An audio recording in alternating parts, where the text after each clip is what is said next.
Hello everybody. I'm just going to be quickly creating a small guide on how to go about creating this sort of effect. So this effect is the Rasengan from Naruto.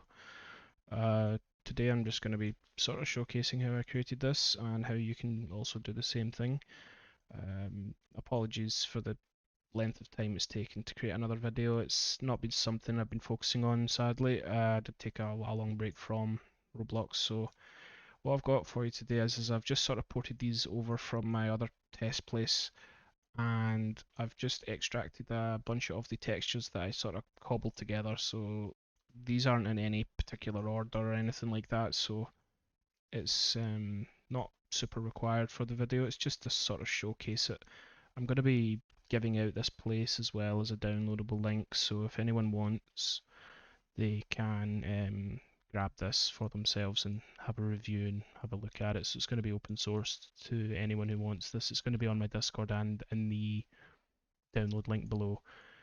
So basically, I'm just going to be deconstructing how this was created. So it took me a few hours, a few attempts to create this. It's not the best looking Rasengan. I've seen a lot better.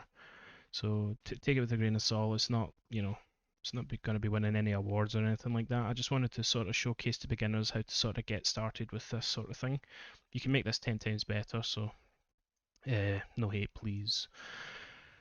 So yeah, so this is basically all it really is just an invisible part, and I'm just storing all of the particle emitters inside of here, so there isn't any mesh effects or anything like that involved here. So as you can see, it's an attachment to keep all of the particles spawning at the one location, and it's only a handful of particle emitters and a point light just to give it that extra flair. If I disable that, it takes a lot of it away, but a lot of the particles here are just kind of hobbled together. So yeah, I'm going to be trying to sort of recreate this. It's not going to be an exact science. I'm probably going to have to take some things away from the original. I haven't really practiced this or anything like that, so bear with me. It may look rough. So yeah, what I like to do is I just like to start off with a new part, and what we're going to do here is I'm just going to make the part invisible so we don't see it, and I'm just going to set it so that the can collide is off and the anchored is on, just in case we get around to scripting this later. My plan is to have a fully scripted version of this, but we'll tackle that in separate videos. This is just for the VFX only. This set of videos. So I'm gonna try and not harbour on because a lot of my last videos I was just talking a lot. So I'm gonna be moving on. So what I'm gonna do is I'm gonna put an attachment into here. We're gonna rename the part to Rasengan version 2. Okay, and we'll put the particle emitter into the attachment, which will force all of them to spawn in the center location. What we're going to start off by doing is we're going to try and create this sort of sphere looking shape. We're going to get like the bulk of the full effect. So I'm going to be using this. So it's just a decal I found in one of the texture packs out there on Discord. There's a lot of them, so if you're curious you can also look inside the toolbox. Just search for like particle emitter or what have you. So yeah, so we'll name this background circle. And I think what I did for this one was I gave it sort of a slightly low.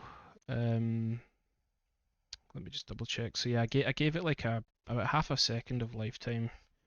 Gave it a rate of about 25, and the speed was extremely low with a high spread angle. So yeah, I'll do that. So in our version here, so when you first sort of put particles in, it just comes with default values. So you're gonna have to change them to suit whatever you need.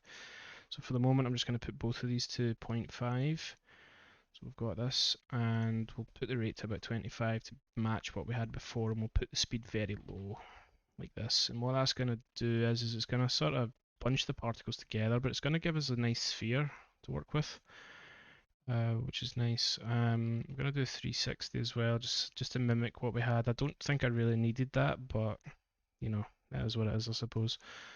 So I'm going to size this up to be roughly about the same size as what we had it before. So this is sort of giving us the shape we want. But as you can see, if we move it around, we're getting this sort of weird, it's like following the part. So we need to set the locked to part to true. That way, if we move the part, it stays as one solid object. So yeah, uh, so what I did here for the first particle emitter was I locked it to the part, and I pretty much just mess around with the color. The size is about 7. The transparency as well looks like that. So I'm going to try and copy that. So we'll go into the circle. So a cool trick you can do with particle emitters is if you take the light influence and bring it down, you get a brightness value instead, and you can basically put in a lot larger values than you could inside of the light influence value. So you can really put it high, start getting like glow effects and stuff. Just be careful what you're doing because it can sometimes ruin the image. If I put that to really high, you can see it sort of starts to tear. The edges start to go a bit frayed. So yeah, you can also do like negative values. It just creates like a sphere, like a dark sphere. So yeah, you can use that for whatever you want. A good trick as well to give it some more life is to use the gradient color instead of just a solid color. You can click on the little graph here and you can pretty much just put in any color and make it go from one color to another. You can add in extras here, so it just gives it a bit more flair. So if we do something like that, and another cool one is the light emission. So if I bring with the light emission on, and if you bring the brightness down, it still sort of stays that glowing effect, which is nice. So you don't have to, you can just get a bit more control over what's happening. If I check the first thing, what did I do? Yeah, so I made the light emission and light influence 0, but I did give it like a small amount of brightness. So I'll be doing that. So yeah, 0, 0, about 1 or something, or 2, maybe 2. We'll see how it goes. So we need to give it some transparency. So the way the transparency in Roblox works is you can click on the triple dots and you can go into the graph editor. Anything on this solid line here means you can see it. So this is the beginning of your particles. So if I drag this up, it means it's fading from basically being invisible to visible. So what I like to do is I just like to play with this and try and get the feeling and effect of what I'm trying to go for. So sort of got this pulsing thing going on. Let me just turn off the other particles in the other one and we'll see what we're working with. So yeah, this was genuinely just this. So it's got 0.5. Yeah, I put it in the background. Facing camera. Transparency is about the same. It's a little brighter than the other one, so what I'll do is I'll just try and match the color for the other one. So do something like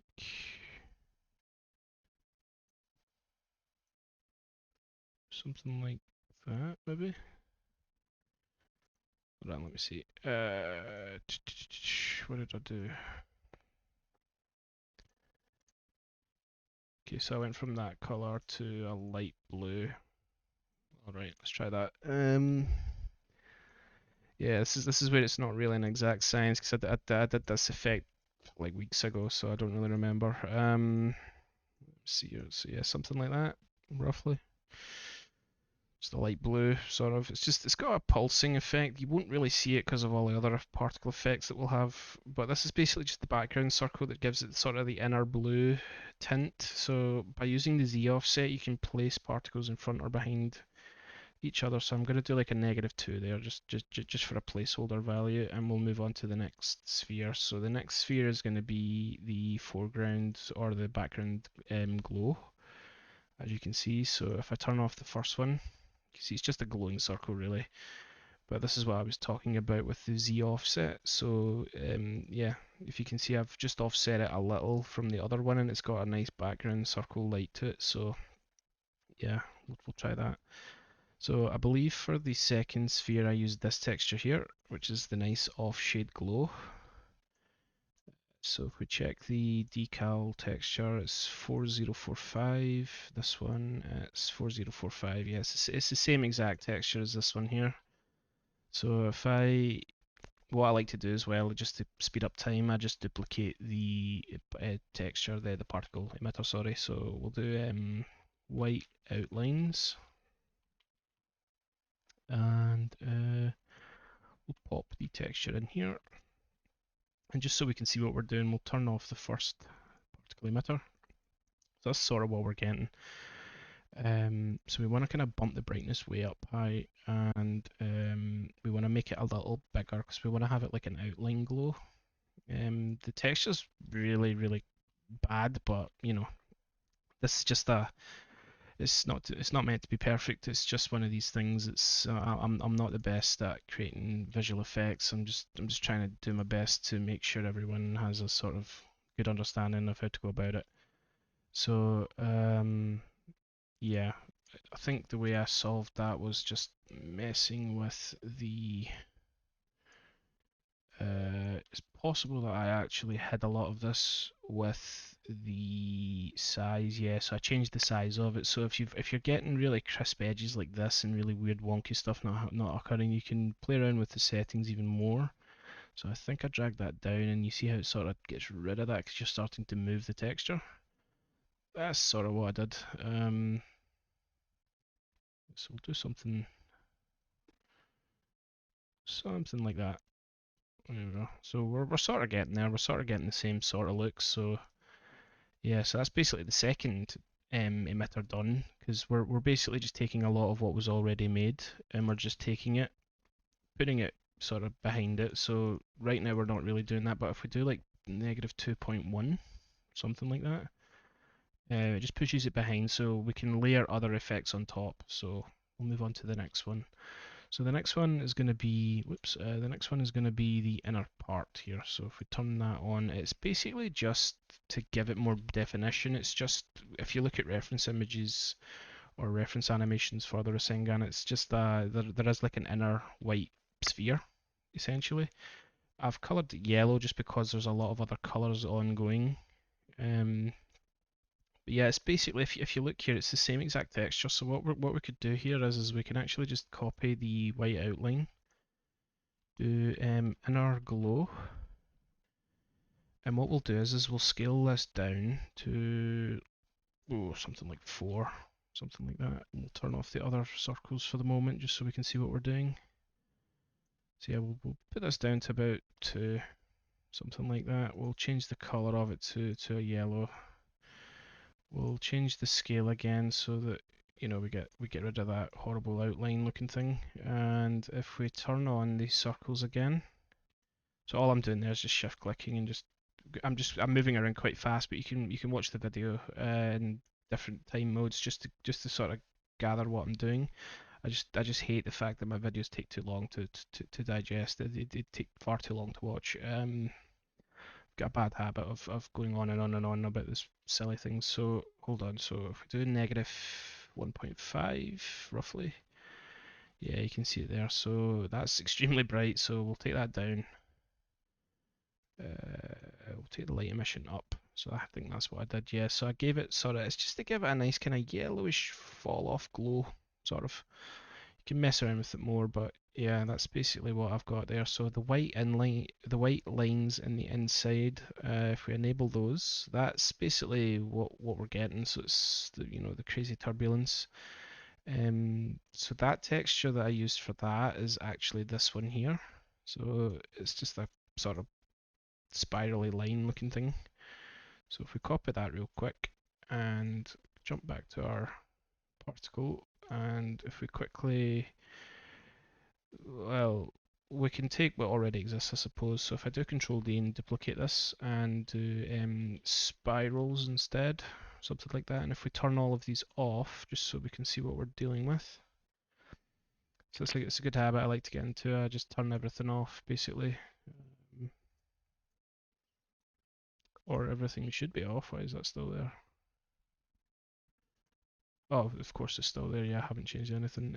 So if we paste that in here, you can see we're getting that now. And I will need to probably just change the color sequence of this. So if I take the yellow, make it more kind of bluish, make it change into like a white. So it's going from like a blue to a white. I might need to muck around with that and see what it looks like. But yeah, we go back to the first example and we go to the white lines in the inside, what I'm doing is it's just a solid color actually, so that's fine. So it's got a high brightness, solid color, light emission. It's using velocity perpendicular. The reason it's doing that is because we need to sort of create like a 3D 360 degree effect, so that's a good orientation there. The size, we'll mess with that later. I think what we're doing here, yeah, it's quite a high rate, so that may not be efficient for your game, but it just depends on what you're looking for. We've also gave it a really high rotation and rotation speed with a high spread angle as well. So I'll try and recreate this as best I can. This is like one of the harder parts of doing a VFX video. It's difficult to get exactly what you created because you can spend a lot of hours doing it to be perfect, you know. So white outlines, we'll do light emission, bring that up. Oh, whoops, I've actually changed the wrong particle emitter. Just be careful of that. This is a habit I always do. I was changing the wrong settings. So if I go to brightness, spirals, sorry, turn that off. Yeah, that's exactly what we want. So we'll change this to be something like that. Give it a nice glow. Pump up this. So we'll put this to like 25. Really make it bright and shine, and what we'll do is we'll change the size, so we'll go from like a small value to a large value like this, and we're going to have to use this particle emitter editor and click on the size and scale it up. We're getting something like that. So as you can see, based on the orientation, it's just following the camera still, so it looks a little dumb. If you change this to the perpendicular mode, you can sort of see what it's doing. So you can see that it's kind of doing what the other version of it was doing. So the rate was much higher. It was like 700 or something silly. Yeah, it's way too high. We do like 150, and I think there's if we do rotation speed of like 500 or something. Yeah, that's sort of how I got that. So if we do 250, something like that, and we do the rotation. So there is a rotation, but that just controls the rotation of when the particle spawns. It's not actually rotating it. So we do like negative 360, and we give it the range of 360, so that gives it full motion to move. So we're getting something like that. So we're basically just getting a bunch of spirals and sort of throwing them all around. We've locked this one to the part as well, so if we move it, it's not going to break. You can mess with the lifetime as well. I think I did that in the other one. So if I did 0.75, you sort of get like some of them are only lasting like half a second, some of them are lasting 3/4 of a second, so you're getting like a different effect. So if I turn on the other particles, you can sort of see what I was going for here. For the spirals, may need to mess around with the transparency of it just so that we can see it a little. If I do that,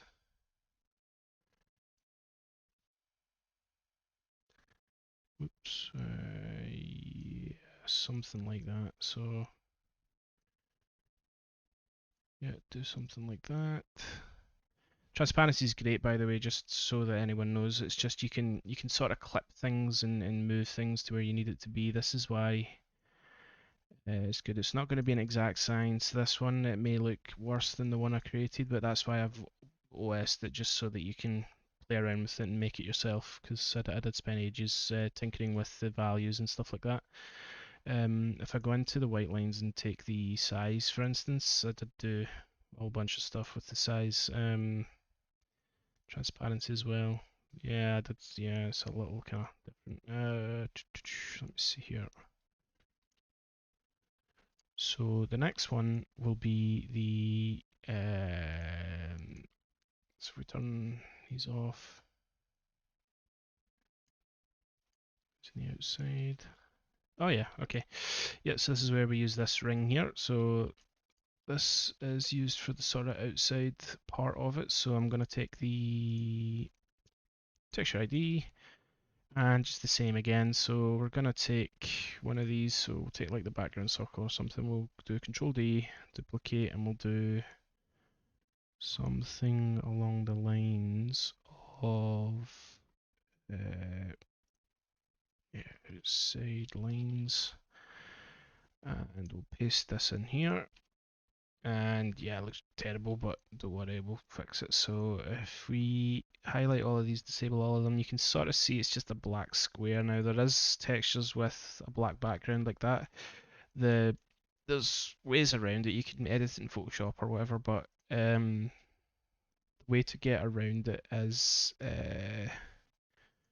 outside lines. You need to basically give it light influence, and that gets rid of it. So you can see there that we're sort of doing that. And I'm gonna mess with the transparency because I know that I'm only gonna want like a little fade like that. It's not like a super big effect. We're also going to be sizing this up from small to large to give it this sort of thing. We may need to mess with it because it may be too small. And that gives it this sort of outside ring appearance. So if we enable all of these just so we can see the scale, you can see how we've got this sort of nice, well, I say nice, it's just extra flair, I suppose. But yeah, if I edit the particle size, we can make it a little bigger than 10. Make it something like that or something. Whoops. Let's see here. What can we do? Something like that. And if I check the original and we do that, I've probably messed around with something. Yeah. What did I do with the size? Okay. Transparency. Yeah, I messed with the transparency a little. So we do the outside lines. We do something like, let me see here. Let me try and do a rotation speed on it. Yeah, it's a little fast. Maybe something like that. I don't know. What we'll actually do is we'll give it like a large rotation value to work with, like that. So it's like, yeah, so it's like spinning around like that. So it's not actually rotating the image. If we have a look, it's actually what it's doing is it's spawning the particle in different rotations. So you can see it's like spawning here, here, here, here, here, like it's spawning in different rotations, but it gives it a nice sort of effect. You can use that for all sorts of things, by the way. You know, like ground effects, things like that. It's a nice little trick, so you can sort of get that like an outside effect. The inner lines could be doing with some work, to be honest with you. Just so that they match mine. We need to mess with the transparency of the spheres and circles and stuff like that, just so that you can see a little better. That's what I was saying before. It's not an exact science, I'm afraid. It's just one of these things that you need to muck around with. So if we do like inner glow, for instance, mess with this transparency. Let's see here. Sort of get that going. Do the spirals. I think we've already did that, but yeah, okay. We'll do that. Something like that. Yep.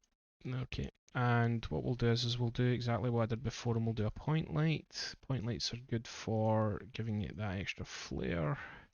And you can script the point lights to sort of spawn and scale up with the particle as well when they start getting larger. So that's what I'm sort of trying to do with the effect scripting wise. You can give it a nice fall off like that. A little too bright, but yeah, you need to like edit it and give it a nice softer fall off like that, like a softer glow. The next part of this effect is going to be the slashes. So there's wind slashes now. This is a good segue. I was very lazy with this, so I just took an already existing slash and just did it. So you can use that for sort of faking wind, I suppose. So the way I did that was I used these flip books here. So these are just sword slash flip books, and yeah, I just sort of combined them two together. So I'll take the decal for one of these, and I'll show you how I did it. So what I like to do is I like to have different attachments for different purposes. So this is going to be like the main effect for the sphere itself, and I like to just create another attachment, and it's going to be in the exact same place, and it's going to function the exact same as this one. But I just like to do it just because it organizes everything. So we can do like slashes here. So that could be like the outside of the sphere. Slashes. If we do a particle emitter, so we'll turn off the main stuff just so we can see what we're doing again. Okay, and the point light is really doing what here? Okay, so we'll turn that off and we'll do /1. We'll pop in the texture ID. So this is where flipbooks come in really handy. So flipbooks are just so this is a 4x4, so it's an animation inside of a texture. It's something they added a while ago. I've done a video on it before, so I just wanted to sort of cover it. So yeah, so we'll continue on here. So what we'll do is we'll do the same thing. So we'll give it a lowish sort of lifetime, and what we'll do is we'll stop the speed. So we'll make it like 0.1. We need to sort of give it a larger scale, so we'll give it an initial size of like 15's a bit much. We'll do 12 maybe.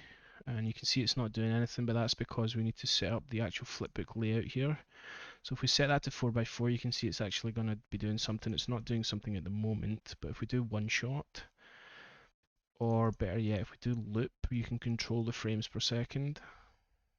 So it's looking really rubbish at the moment, but it's because there isn't any sort of transparency enabled on it, and there's too many spawning on top of each other. So if I take this and play around with the settings, just so that we can get some sort of fade off, and what we'll do is if I were to lower this to like 1, you can sort of see it's like a slash, so we'll try something here. So if we bring down the light intensity, bring this up, and we shall do something like this. One shot is pretty good. Yeah, okay, and take the transparency and fade it off even more, because it's meant to be like sort of like ghostly, shadowy version of it, like so. And the size, we're gonna have to use our something like that. So you can see, like, from going sort of like that, you get like the effect we're sort of going for. So if I click edit particle size, we may need to come back in here just to resize it later. But now that we've got this going, what we can do is we can give it a velocity perpendicular. So it's kind of on the floor at the minute. If you look, it's sort of like on the floor. And if we were to give it sort of a z offset of like -1 or something, because we need it to be behind the spheres but coming out sort of thing. And if we give it a spread angle of 360, you can see it's sort of spawning all over the place now. There's only one of them spawning, so if I put that up to like 15, sort of see we're getting all over the place now. Yeah. Okay, and let me try velocity parallel. Yeah, it could have been parallel I used, I'm not 100%. Let me check, what did I use? Oh no, it's perpendicular. So I use perpendicular, I only give it a small brightness, small color. The size is probably bigger than I think. So we go to rate. I'll give it quite a large rotation and rotation speed as well. Rotation angle. Okay. So we'll give it the rotation that we're just looking for. So we'll give it like -360. 360, that should open it up a little more. We'll put that back to velocity perpendicular. Bring the brightness down. And we shall give it some light emission just so that we can get that. It's kind of more like that now. A little bit much, so if we bring it down to like 8, something like that. So if I now enable all of these, you can sort of see what I was going for. And all I really did for the second one is I just duplicate the first one, because we've already got a massive amount of the particle settings already made. We just go to the other texture, which is a smaller, fainter line. Go to decals, copy, and then we simply will paste it in here. Paste it in, gives it a little bit of a difference, and while we have it open here, we can play around with stuff and get it looking the way we want. So can mess around with this, do something like that. can mess around with the lifetime, so give it like a 0.75 as well, give it a nice fall off. We can give it a rotation speed like this. Go sort of like slashing away and out from it, sort of thing. Same thing here. Or we could even go funky with it and give it a negative value as it goes the other way. Something like that. Okay, if we take these spirals on the inside and we mess around with, who knows, the size maybe. Go back into size. Yeah, so I think that's what I did. So if you click on the line, it should give you like an extra point to play with, so you can like size it up from the center onwards, so you can do something like that. So as you can see, it's kind of just like combining things together. If I now move this, that would be quite a cool effect just to keep it like that, because the slashes do follow it. If you don't like that behavior, you can set the slashes back to locked to part, and it will basically set it so that it's static so that it can follow your player. But if you set the slashes to not do that, so if your guy's running with it, you can sort of see that. So yeah, that's basically how I created this. For the floor, let me just see here. So yeah, so for the floor, we'll leave that for a separate video, I think, because I've already taken a long time for this. But yeah, we'll cover the impact effect in the next video. So yeah, if I go here and basically click on the particles and enable these, that's sort of the impact that's going to happen when you hit with it. And we also have the smoke on the floor. So yeah, I hope this video helped. But yeah, it's my first video back for a while, so apologies if the sound's a little off or the video's quite long. Again, I'm trying my best to keep these low. It's just difficult to keep the VFX videos low whilst also trying to teach everything at the same time, because I can over explain and it's also quite difficult to get these concepts across. But yeah, I'll see you guys in the next video. Bye.